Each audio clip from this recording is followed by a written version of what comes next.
მოგესალმებით, ჩემოძვირფასე მეგობრებო, მე ვარ ვიქტორია, კეთილი იყოს თქვენი მოგზაურობა. აქ და მოდით ვნახოთ ტრადიციისამებრ რა გველოდება ამ ერთი კვირის განმავლობაში 22 სექტემბრიდან 29 სექტემბრის ჩათვლით. გაშლა გვექნება ორ ვარიანტიანი, აუცილებლად გაჩვენებთ ქვებს და ვნახოთ აბა რა ელოდება პირველ ვარიანტს 22 სექტემბრიდან 29 სექტემბრის ჩათვლით და რა ელოდება მეორე ვარიანტს. ქვები პირველი ვარიანტი ასეთი ქვა გვექნება, მეორე ვარიანტი აი ასეთი ქვა. იმედი მაქვს კარგად ჩანს ქვები. არჩიეთ კარგად, რომელიც მეტად გიზიდავთ, რომელიც მეტად გეძახით. თუ გჭირდებათ, რა თქმა უნდა, დააპაუზეთ კიდევაც. და მოდით დავიწყოთ ახლა ჩვენ პირველი ვარიანტიდან, ვინც ამოირჩია მწვანე ქვა. ვნახოთ აბა თქვენ რა გელოდებათ ამ ერთი კვირის განმავლობაში. ქურუმი კაცი ამოვიდა კვირის არკანად, კვირის ენერგიად. პირველ რიგში ამ ერთი კვირის განმავლობაში აშკარად ხედავ იმას, რომ გექნებათ მეტი სურვილი იმისათვის, რომ მოусმინოთ რაღაც გარკვეულ ინფორმაციებს, დაწყებული საჯარო გაშლებით, დამთავრებული გარკვეული მაგალითად ასტროლოგიური პროგნოზების, ტაროლოგიური პროგნოზების და მსგავსი რაღაცეების მოსმენის სურვილი გექნება ძალიან ბევრი. და პლუს ამასთან ერთად რატომ არის ეს ინფორმაცია მნიშვნელოვანი? აქ იქნება ძალიან ბევრი ცრუ ინფორმაციაც, იმიტომ რომ ვფიქრობ ყველა იცით, ყოველმა თქვენგანმა იცის, რომ დღესდღეობით მით უმეტეს, რაც ბჭყალებში მოდაში შემოვიდა ტაროლოგია, ეზოთერიკა, ძალიან ბევრი ცრუ ეზოთერიკოსი, ვითომცოდნე, როგორც ტაროლოგი, ასევე ასტროლოგი ყავს, იმიტომ რომ ყველა ვინც ამ საქმეს ხელს კიდებს, ყველა მართლა პროფესიონალი ნამდვილად არ არის, ხო, ის რა უნდა დავუმალო. და ნახეთ, აქ ცრუ ინფორმაციებთან უნდა იფრთხილოთ მაქსიმალურად პირველი ვარიანტი, იმიტომ რომ იქნებიან ასეთი ადამიანები, რომლებიც გაცდუნებენ და სხვათა შორის ერთ-ერთი ყველაზე პოპულარული, ასე ვთქვათ, ტყუილი ილუზია, რაც მოდის ხოლმე ასეთ სფეროებში, როგორიც არის ტაროლოგია, ასტროლოგია და ზოგადად ეზოთერიულ შემეცნებითი სფეროები. ეს არის ილუზიის გამოკვება და რას გულისხმობ? მაგალითად, თქვენ გაინტერესებთ კონკრეტულ ადამიანზე, აი მე და ეს ადამიანი ვიქნები თუ არა ერთადო, ხო? და გულის სიღრმეშიც კი თქვენ ხვდებით, რომ არა თქვენ ერთად არ იქნებით, ვერ იქნებით ძალიან ბევრი მიზეზის გამო, მაგრამ ძირითადად ძალიან ბევრი ეგრეთ წოდებული ბჭყალებში ტაროლოგი და ბჭყალებში ეზოთერიკოსი ირჩევს იმას, რომ გითხრათ ის, ვისი მოსმენაც გინდათ თქვენ და არა სიმართლე და რეალობა. და იცით ძალიან ბევრი ადამიანს სამწუხაროდ. მე მესმის რატომაც შეიძლება ურჩევნოდეთ, მაგრამ მაინც სამწუხარო არის ეს, რომ უმეტესობას მაინც ურჩევნია ხოლმე რაღაც სრულ ინფორმაციების მოსმენა და საკუთარი ილუზიების გამოკვება, ურჩევნია მოისმინოს ის რისი მოსმენაც უნდა, ვიდრე მოისმინოს რაღაც გარკვეული რეალობა, ხო და შეხედოს რეალობას უფრო საღი, უფრო ფართო თვალებით. ნუ კარგით, ფრთხილად იყავით ამ კუთხით, პირველი ვარიანტი, დავამატოთ არკანები და ვნახოთ კიდევ რა ელოდება პირველ ვარიანტს ამ ერთი კვირის განმავლობაში 22 სექტემბრიდან 29 სექტემბრის ჩათვლით. ვნახოთ აბა კიდევ რა ენერგიები გვაქვს, პენტაკლების ხუთიანი და პენტაკლების დედოფალი. მეგობრებო, თუ თქვენ ახლა ცხოვრების ამ ეტაპზე გაქვთ რაიმე სახის ფინანსურ, მატერიალური კრიზისი, მაგალითად კრიზისი ფინანსურ სფეროში, კრიზისი კარიერაში, კრიზისი მატერიალურ ასპექტებში, მინდა გითხრათ, რომ ეს კრიზისი აუცილებლად დასრულდება ამ ერთი კვირის განმავლობაში. არ აქვს მნიშვნელობა რა სახის სირთულეები არის თქვენს რეალობაში ახლა, ვიღაცისთვის ეს არის რაღაც გლობალური სირთულე, ვიღაცისთვის უბრალოდ ისეთი სირთულე, რომ თლად კმაყოფილი არ ხართ თქვენი ფინანსური ენერგიით, მაგრამ საბოლოო ჯამში ისეთი არაფერია, ხო? ნუ მოკლედ რომ ითქვას, თქვენ აუცილებლად შეძლებთ, რომ ამ ნეგატიური ფინანსური მდგომარეობიდან გამოხვიდეთ, რომელშიც ახლა იმყოფებით, რამდენად ნეგატიურიც არ უნდა იყოს. აქ აუცილებლად იქნება ნელ-ნელა გამოსვლა და ნახეთ, პენტაკლების დედოფალი ამოვიდა და პენტაკლების მეფე. შეხედეთ უბრალოდ ამ არკანებს.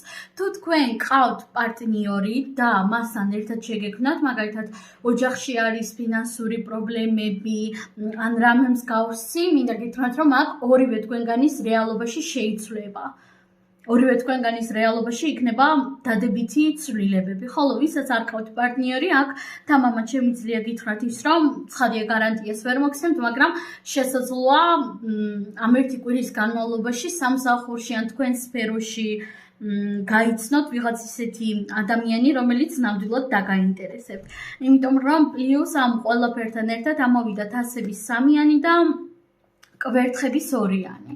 შემიძლია გითხრათ ის, რომ ამ ერთი კვირის განმავლობაში ძირითადად თქვენი დროის, თქვენი ფინანსური ენერგიის გაშვება უფრო მეტად იქნება გართობის სფეროში, კეიფში, რაღაცის აღნიშვნაში, ხო? შეიძლება მაინც კეიფი და გრიალი ასე ვთქვათ, არ იყოს, მაგრამ იყოს უბრალოდ მეგობრებთან ერთად გართობა, ან უბრალოდ საკუთარ სიამოვნებაში ფინანსებისა და დროის ჩადება, ხო? ნუ რატომაც არა, როდესაც რაღაც მოგვინდება, ელემენტარული შეიძლება მოგინდეთ რაღაცის წახემსება, რაღაც გემრიელობის შეჭმა, ხო? Why not? რატომაც არა.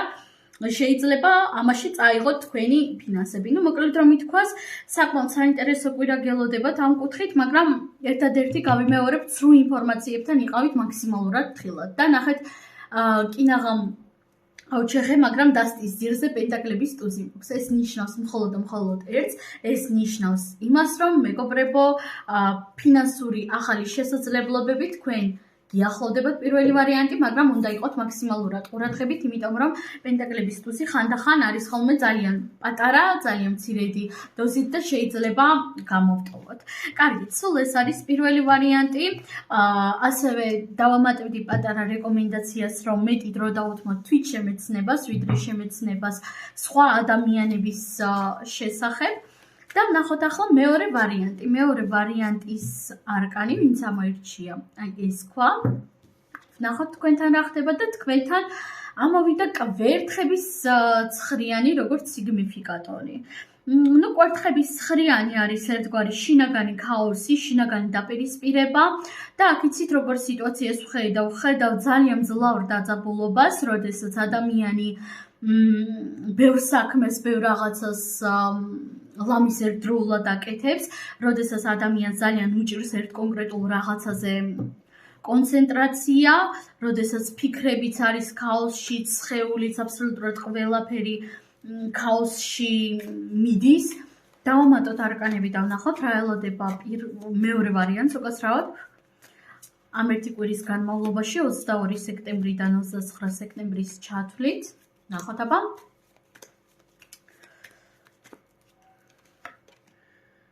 კვერთხების ტუზი, პენტაკლების 7-იანი. ნუ პირველ რიგში, როგორც ჩანს თქვენ ან უკვე ხართ ამ ქაოსურ მდგომარეობაში, როდესაც ფიქრებით ზედმეტად არეული გაქვთ, აი, როდესაც თქვენი სირგვლივ ელემენტარული, აი, ცუდად არ გამიგოთ, მაგრამ აი თითქოს ამ არკანში ვკითხულობ რაღაც აი დაულაგებელ სახლს, გულისხმობ იმას, როდესაც სახლშიც კი აბსოლუტურად ყველაფერი ძალიან შემთხვევით ადგილებში ყრია, ძალიან რენდომ ადგილებში ყრია, სადაც აი გარეთაც ქაოსია და შიგნითაც თავშიც ქაოსია. აი ალბათ გაგიგიათ ძალიან ბევრ თქვენგანს ასეთი ფრაზა, რომ როდესაც სამუშაო ადგილას გვაქვს ქაოსი, ხო? ან სახლში გვაქვს ქაოსი, ამ დროს ტვინშიც ქაოსი არის. ეს ნამდვილად ასე არის და თანაც ძალიან ხშირად იქნება ასეთი ჩაკეტილი წრე, სადაც ადამიანი გადადის ასეთ ქაოსურ მდგომარეობაში და ვერც თავის აზრებს ალაგებს იმისათვის, რომ ელემენტარული დაალაგოს თავისი სივრცე და ვერც აზრებს ალაგებს და ვერც სივრცეს, მოკლედ რომ ვითქვას.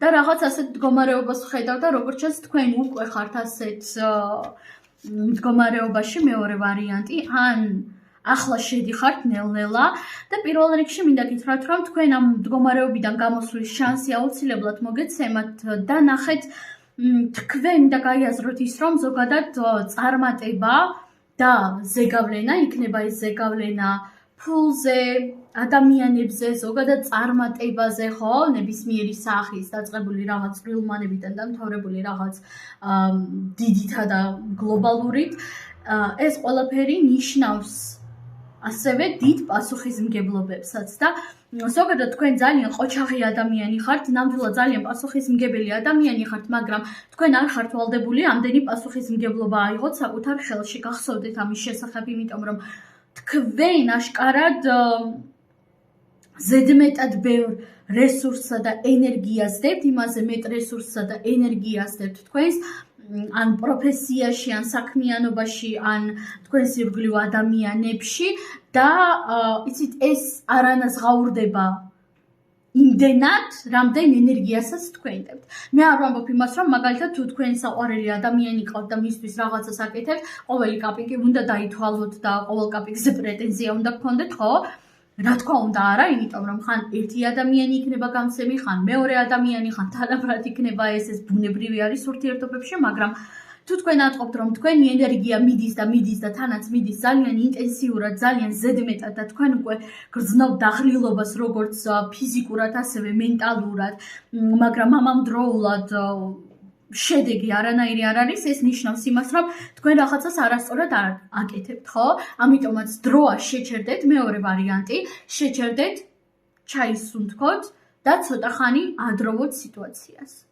მესმის, რომ ბევრად უფრო მარტივი არის ეს თქვა, ვიდრე გააკეთო, მაგრამ აი დროა თქვენ ცოტა ხანი მაინც დაპაუზდეთ და შეასვენოთ საკუთარი თავი. დავამატოთ კიდევ არკანები, რა გელოდებათ ამ ერთი კვირის განმავლობაში, მეორე ვარიანტი. არკანი მთვარე, არკანი იმპერატორი ქალი და არკანი კვერთხების ორიანი ისევ და არკანი თასების სამიანი. არკანი პენტაკლების დედოფალი და პენტაკლების მეფე ისევ. მეგობრებო, რა ხდება? იგივე არკანები ამოდის აქაც. პირველ რიგში მინდა გითხრათ ის, რომ თქვენ ამ მდგომარეობიდან გამოსვლის შანსი გექნებათ ამ ერთი კვირის განმავლობაში, როგორც უკვე ზემოთ ვახსენე. გარდა ამისა, ყოველი თქვენი ქმედება აუცილებლად იქნება მაქსიმალურად ნაყოფიერი, მაგრამ კარგად დააკვირდით საკუთარ თავს და კარგად დააკვირდით საკუთარ ენერგიებს თუ სად მიდის თქვენი ენერგია. იმიტომ რომ არკანი მთვარეში შესვლა ასე თუ ისე მარტივი არის, მაგრამ მთვარის ენერგიებიდან გამოსვლა ცოტა რთული, იმიტომ რომ მთვარე ყოველთვის არის ჩვენს ქვეცნობიერთან, ჩვენს რაღაც ფარულ ენერგიებთან, ფარულ უარყოფილ თავის დროზე ასპექტებთან, მხარეებთან, შიშებთან მუშაობა, ვინც არის ის და ვისაც გაინტერესებს შეგიძლიათ მოიძიოთ კარლ იუნგის აღწერილობა ჩვენი ბნელი მხარის შესახებ თუ რა არის ზოგადად იგი, იმიტომ რომ ბნელი არ ნიშნავს ცუდს და ბოროტს, ხო? და ნახეთ, ყოველი თქვენი ქმედება აუცილებლად იქნება ნაყოფიერი და თქვენ აუცილებლად გექნებათ იმის საშუალება და იმის შანსი, რომ იპოვოთ საკუთარ თავთან ჰარმონია და უფრო მეტ სიწყნარეში შეხვიდეთ, ასე ვთქვათ, მაგრამ მაინც უნდა იყოთ მაქსიმალურად დაკვირვებული და იცით, არ უნდა აღყვეთ თქვენს ნეგატიურ აზრებს. მესმის, გავიმეორებ, ვიცი, უფრო მარტივი არის ეს თქვა, ვიდრე გააკეთო, მაგრამ არ უნდა აყვეთ და უნდა იმუშაოთ საკუთარ შიშებზე, საკუთარ ნეგატიურ ფიქრებზე, საკუთარ შფოთვებზე, დაუსვათ საკუთარ თავს შესაბამისი შეკითხვები, რომ აი რატომ, საიდან მაქვს ეს შიში, საიდან მაქვს ასეთი ფიქრი. დააკვირდეთ საკუთარ თავს, იმიტომ რომ ძალიან ხშირად ჩვენი შფოთვები მოდის არა იმიტომ რომ სიტუაცია მართლა საშიში არის, არამედ იმიტომ რომ ჩვენ უკვე გადაღლილნი ვართ, ჩვენი სხეული, ჩვენი ფიზიოლოგიური და მენტალური მდგომარეობა არის სავსებით გადაღლილი. ხვდებით ხომ? ამიტომაც კარგად დაასვენეთ თქვენი ფიქრები და როდესაც ამისთვის მზად იქნებით, მხოლოდ და მხოლოდ როდესაც მზად იქნებით, აუცილებლად დააკვირდით თქვენს ფიქრებს, თქვენს ფარულ ემოციებს, თქვენს ფარულ ბნელ მხარეს და შეისწავლეთ იგი. შეძლებთ თქვენ ამ მდგომარეობიდან გამოსვლას აუცილებლად. მაგრამ სჭირდება დრო და იცით, ბევრისთვის კი რეზონირდება, რომ ამ ერთი კვირის განმავლობაში გამოხვალთ ამ მდგომარეობიდან, მაგრამ ზოგისთვის ცოტათი გაიძელება სიტუაცია. სულ ეს არის მეგობრებო, ყველას უღრმესი მადლობა წარმატებებიდან. ნახვამდის.